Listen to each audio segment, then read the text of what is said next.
stated, Honorable,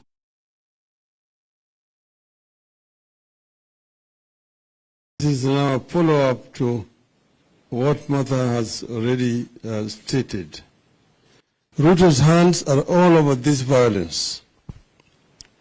When Azimio La Umoja called for protests in line with Article 37 of our Constitution, we never envisaged that in desperation, the state will respond by hiring goons and mercenaries to rain terror on peaceful and innocent Kenyans. We know no law that allows Mr. William Ruto and Mr. Rigathi Gachagua to order Kenyans to invade other people's lands and businesses in the name of quelling legitimate, peaceful, and constitutional protests. Despite Azimio supporters bending over to ensure that the protests are conducted strictly within the law, the state, under the direction of Ruto and Gachagua, did everything to ensure the protests degenerate into chaos and lead to death.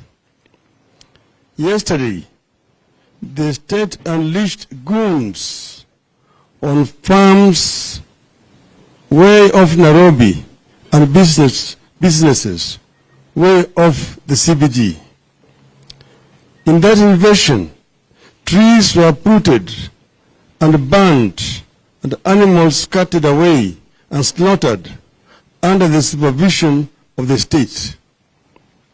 Business premises were stoned and broken into and property scattered away. Worse still, lives were lost. People were hacked to death with crude weapons, while others got shot with guns.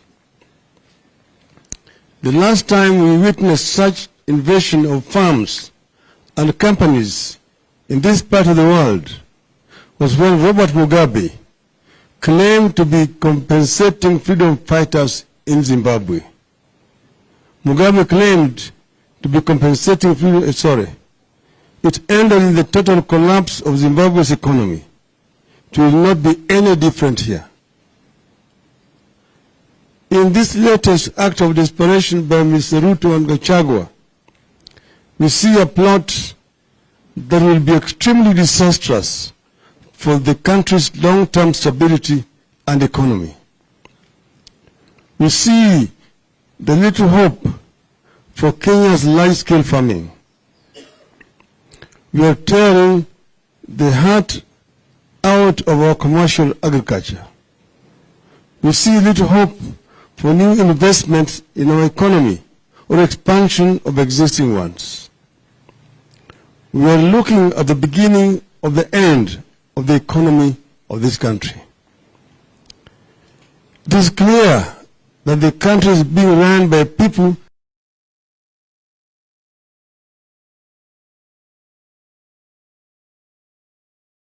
the hands of men who are goons at heart, who are pretending to be leaders and statesmen. How does Ruto go to Germany and talk about attracting German foreign investment to Kenya, knowing very well that back at home he has put in place a machinery for vicious attack on local investments? In the age of climate change, how does Ruto sanction the setting of trees on fire and still hope to convince us that he is committed to mitigating climate change and ensuring green growth? Why would foreign leaders and businesses entertain such a conflicted personality? Let there be no confusion here. Violence has been Ruto's stock in trade against Kenyans whenever Kenyans have sought to change their lot, and what happened yesterday is not any different. The invasion of land, slaughter, and scattering away of animals attack on business premises, the burning of homes, and touching places of worship has been at the heart of Ruto regarding operations against progressive dating back to the days of the clamor for multipartyism to date. You find this kind of operation in Raila, Thessalia, and the Rural Farms as we approach the 1992 elections, with Ruto at the helm of the YK-92 and Rigathi a brute and crude administrator.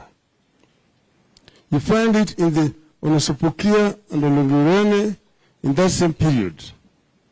You find it in the Likoni at the coast in the run-up to 1997 elections. You find it in the Kiambaa, in the Rift Valley, in the 2007-2008 violence. You find it in the Adrian Muteshi's land in the North Rift in the same period. Violence, mayhem, invasion of farms, touching of homes, and burning of houses of worship are synonymous with Mr. Ruto. Yesterday, this Ruto-regarded operation resurfaced in Northlands, in Kisumu, Kibra, Mathare, and industrial area, among other places. This attack of journalists, local and foreign, has been a signature Ruto of operation all his entire life in politics.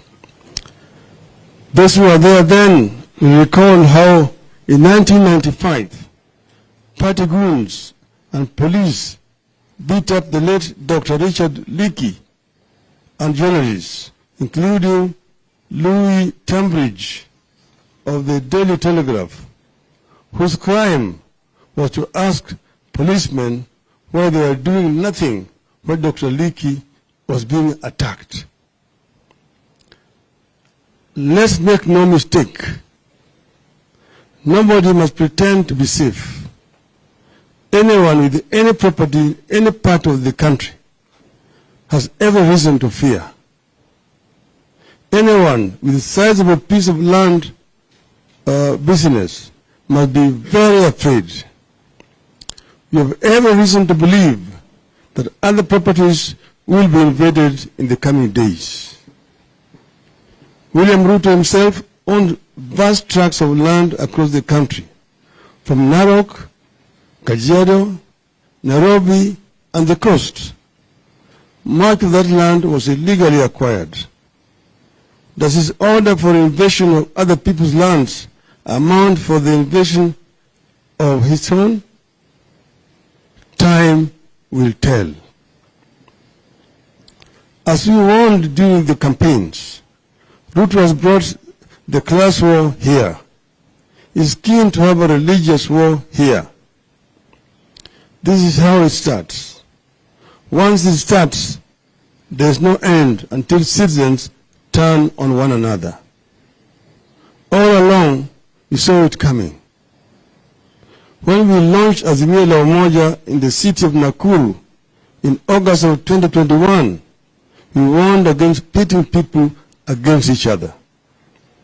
We warned against the seeds of a class war that were being planted, pitting the poor against the rich, the young against the old, one faith against the other, tribe against tribe. We warned that the country needed to embrace a tradition of making compromises for the sake of the nation. We warned that leaders need to unclench their fists and shaking hands for the sake of the nation, and we call for the cleansing of the land of the spirit of anger and bitterness, the spirit of revenge and entitlement, and to continue on a path that reconciles, unites, calms, and stabilizes the nation. Above all, we warn that mere words and catchy slogans alone would not work. He told our people to study history and see where it had led those countries that fell victims to the sweet tongues of politicians who were selling snake oil to desperate populations. He also warned them of the theory of Mr. Goebbels during Adolf Hitler's period. An angry and bitter duo of Ruto and Gachagua, usurped the will of the people, have now taken the low road and are summoning the worst demons to drive our nation into a ditch.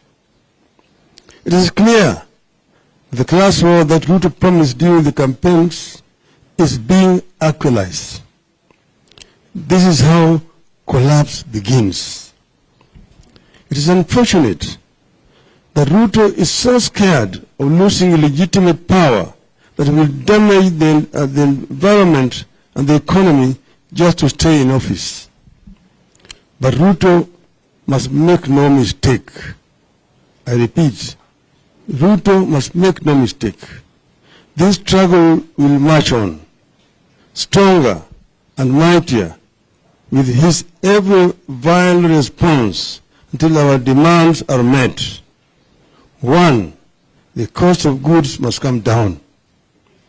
2, servers must be opened. 3, the reconstitution of IBC must be above-board and consultative and bipartisan. And that reconstitution must also mean restructuring of the IBC. We have won against Ruto and his violence before. We shall win against Ruto and his violence again. End of statement.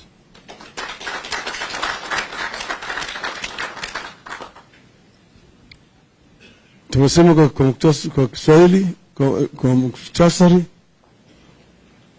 Leo sisi kama Azimio tumehuzunishwa na tukio la jana na juzi. Kwanza, wafuasi wa Azimio wengi wameshikwa kiholela na polisi na kuwekwa kwenye seli kuanzia siku ya Jumamosi, Jumapili, hata kabla ya maandamano ya Jumatatu hujafanyika. Wakati hii kuna wengi ya watu wetu ambao tayari wamepewa notisi ya wafike kwa ofisi ya polisi ati kuna mashtaka ambayo inawangoja. Lakini Azimio hajafanya makosa lolote kisheria. Sisi tulipeana notisi kwa polisi kulingana na sheria. Hata tulifanya zaidi ya yale ambayo ilikuwa inatakikana. Manake tuliandika barua kwa Inspector General ya polisi, tukaandika tena kwa mkurugenzi wa polisi wa hapa Nairobi, na katika vile katika kituo cha polisi ya hapa Nairobi, na vile kule ambayo maandamano yanafanyika kote nchi ya Kenya. Kwa hivyo sisi tumefuata sheria ambayo na vile katiba letu ambayo inakubali ya Kenya kufanya maandamano ya kiamani. Lakini askari ndio wamekashifu sheria. Bwana Komi siku ya Jumapili ametangaza hadharani kiholela ati maandamano ya siku ya Jumatatu ni marufuku. Hatukujua yeye anatumia sheria gani. Mtumishi wa serikali ana uwezo ya kutangaza kiholela ati yeye amepiga marufuku. Hatujui hiyo uwezo alipata wapi. Lakini baada ya kufanya hayo, akaweka maaskari kila mahali kuzuia sisi kuingia katikati ya mji. Na sisi tulisema tunataka kufanya maandamano katikati ya mji. Na tukasema tutatoka wapi mpaka wapi kulingana na mujibu wa kisheria. Wakazidi jana sisi hatukukuja hata katikati ya mji. Tulienda Kawangware, na nataka kushukuru sana wakaji wa Kawangware kwa kutukaribisha. Vile walitukaribisha, walionyesha ulimwengu mzima ya kwamba Azimio ina wafuasi katika taifa letu kila mahali. Walitusindikiza. Askari wakaanza kupiga sisi, wakaanza kurusha ile vifaa vya gesi ya machozi. Baadaye ile gari yao ikaanza kurushia sisi maji ambayo maji chafu. Ati sisi tutatoka, tutakimbia. Lakini wakaji wakaangwari, wakawa mashujaa, na wakabaki na sisi, wakatusindikiza mpaka tukapita. Tunaelekea Kibra, tukazuiliwa pande hii ya Ngong Road, tukaingia huko nyuma. Walikuwa wakuja kule, lakini waliogopa umati Kibra.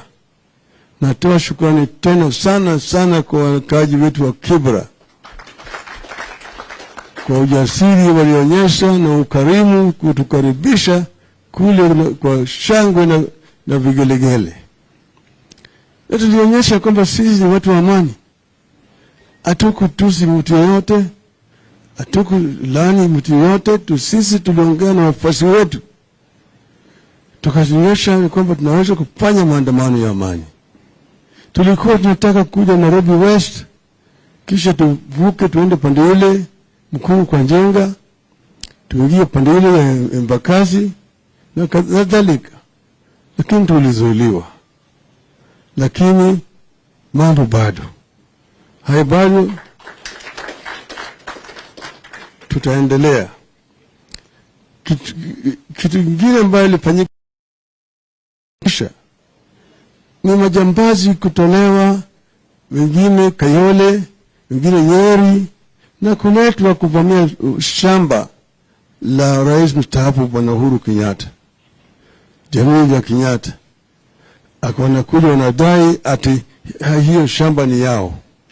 Walikuwa wanasindikizwa na askari. Wanaweka askari wenyewe walikuwa wamejitoka, wamekwenda wajivicha nguo za kiraia. Wanasindikiza wale majangili wakivamia shamba ya Bwana Kenyatta. Wakaanza kukatakata miti. Kisha baadaye wakateketea moto katika hiyo shamba. Uharibifu mkubwa ulikafanyika hapo.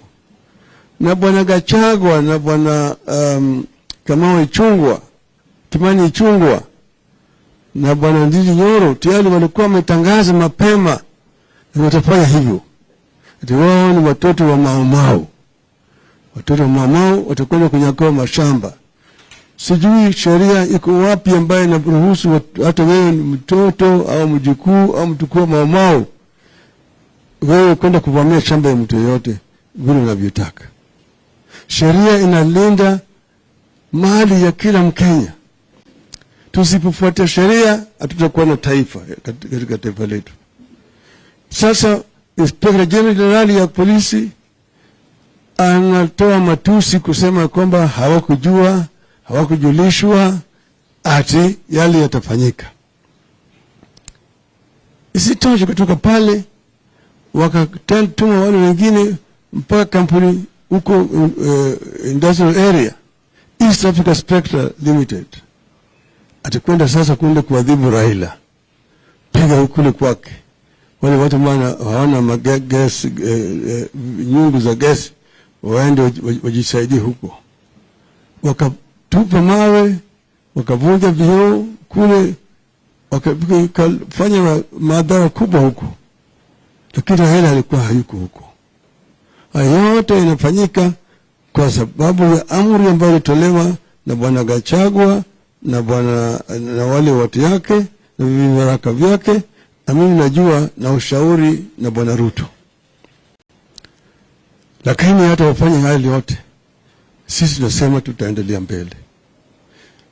Wale vijana wengine ambao walienda wakachukua pesa kwa Bwana Gachagua, walienda Kibra na kuli wanataka kuleta vita ya ukabila na vita ya kidini. Wakaenda pale, wakajaribu kuchoma msikiti, baadaye wakaenda wakachoma kanisa. Hiyo msikiti ilikuwa ichomwe, ilete vita baina ya Wanubi na Wakristo upande hili lingine na Wajaluo. Lakini ile kanisa ambayo walichoma ambayo ni PCA ni kuleta vita baina ya Wajaluo na Wakikuyu. Kwa wale ambao wanataka ni kuleta vita ya wenyewe kwa wenyewe ili watu wetu waanze kupigana. Na wale vijana walikuwa wametumwa na hiyo kikundi hiyo ya Bwana Gachagua.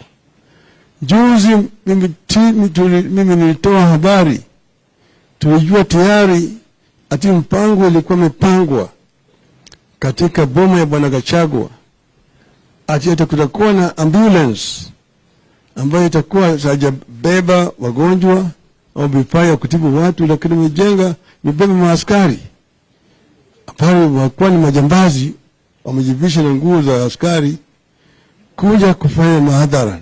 Na hii mliona kwenye runinga maaskari wakitoka kwenye ambulance. Tunajua hata manyumba pale yale njama yote yalikuwa napangwa. Ngine ni nyumba waziri ambaye amestaafu na mwingine ni waziri ambaye kwa serikali wakati huu. Kwa hivyo sisi tunasema kama wanaazimio tutazidi kufuata sheria, tutazidi kudumisha amani, lakini vile vile tunataka wale ambao wanajaribu kutuchochea wakome. Manake sisi hatutasimama mpaka tupate haki yetu. Vile vile tunataka kukashifu marafiki wetu wa Kenya wa kigeni. Nchi za kigeni wamekaa kimya. Wengi wao wako kwenye kitanda na Bwana Ruto na Bwana Gachagua. Hawezi kuongea. Wanachimama hata wakinaona maovu yakifanyika katika taifa letu. Ni aibu kubwa sana. Tunapenda warafiki wetu wa nje, warafiki wa Kenya wachukue msimamo katika mambo haya.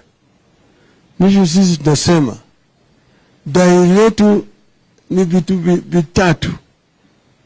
Kwanza, tumesema tunataka gharama ya maisha yapunguzwe, irudi chini kwa wananchi wa Kenya. Pili, tumesema kwa sababu ya maneno ambayo yametokea baada ya uamuzi ya mahakama kuu juu ya uchaguzi wa urais ya mwaka jana, nataka nyungu ili ya kuhifadhi matokeo ya uchaguzi, yani sava kwa kimombo, yafunguliwe ili tufanye ukaguzi na watu wastani. Mwisho, ile tume ya uchaguzi ambayo ilisimamia uchaguzi, watatu walistaafu, Chebukati na wenzake. Wale wanne ambao walifutwa kazi na Bwana Ruto, tunataka warejeshe kwa kazi yao. Alafu kuundwa kwa tume mpya, tuwe tunashirikishwa kama wanaazimio. Vilevile sisi tunataka kuona kama tume ya uchaguzi imebadilishwa. Mara hii hatutaki tu ni halmashauri ya uchaguzi hapa Nairobi watu 7.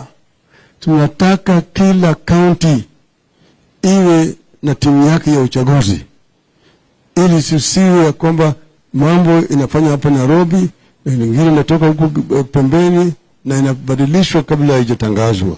Hiyo vile vile ni maneno ambayo tunasema tunataka yafanyike. Kwa hiyo yale yanaitwa kwa kimombo irreducible minimum demands ya Azimio. Kwa hiyo yote mengi namna hiyo nasema shukrani sana kwa nyinyi kupika siku ya leo. Asanteni sana. Kulipa gharama sitasimama.